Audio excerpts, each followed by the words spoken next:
কন্যাক ধৰ্ষণ কৰিলে পিতৃয়ে নিজ কন্যাক পিতৃয়ে ধৰ্ষণ কৰাৰ গুৰুতৰ অভিযোগ উত্থাপন কৰিছে নিজ মাতৃয়ে। পিষ্টল দেখুৱাই কন্যাৰ লগত এই জঘন্যকাণ্ড সংঘটিত কৰাৰ কথা স্বীকাৰ কৰিছে মাতৃয়ে। ধেমাজি জিলাৰ চিলাপথাৰত পিতৃ কন্যা সম্বন্ধক কুলসিত কৰাৰ ঘটনা সংঘটিত হৈছে। ঘটনা বিৱৰণী অনুসৰি যোৱা 12 ছেপ্টেম্বৰ পিতৃয়ে 13 বছৰীয়া কন্যাক পিষ্টল দেখুৱাই ধৰ্ষণ কৰে। এই কথা কাৰোবাক ক'লে হত্যা কৰাৰ ভাবুকি দিয়ে পিতৃয়ে। এই সমগ্ৰ ঘটনাৰ কথা জানিবলৈ পাৰি মাতৃয়ে প্ৰাণৰ মমতাত ভুক্তভোগী কন্যাগৰাকীক লগত লৈ গুৱাহাটীত আশ্ৰয় লয়। ইয়াৰ পিছতে যোৱা 16 ছেপ্টেম্বৰত এজাহাৰ দিবলৈ কন্যাসহ মাতৃ উপস্থিত হয় দিছপুৰ থানাত। মাতৃৰ অভিযোগ অনুসৰি আৰক্ষীয়ে গোচৰ পঞ্জীয়ন কৰে আৰু ইতিমধ্যে দণ্ডাধীশে ষ্টেটমেণ্ট লোৱা বুলি মাতৃগৰাকীয়ে সাংবাদিকক সদৰি কৰিছে। এই নিকৃষ্ট ঘটনা সংঘটিত কৰা লোকজন চিলাপথাৰ বামগাঁও নিবাসী এজন প্ৰখ্যাত ব্যৱসায়ী। শিল ভঙা crusher machine, Poclain, excavator, dumper আদি অলেখ যান বাহন আৰু সা সম্পত্তিৰ গৰাকী এইজন ব্যৱসায়ী। তেওঁৰ লগত 24 ঘণ্টা ৰাখে এটা অনুজ্ঞাপত্ৰ থকা পিষ্টল।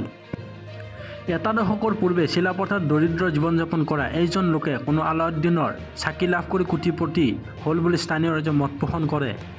পিষ্টল দেখুৱাই চলিবলৈ বেপাৰ বঢ়োৱা এইজন লোকে নিজৰ কন্যাকো ৰেহাই নিদিলে। পিষ্টলেৰে প্ৰাণনাশৰ ভয় ভাবুকি দি দুষ্কাৰ্য সংঘটিত কৰা বুলি নিজ তেওঁৰ পত্নীয়ে ভাষ্য দিয়ে।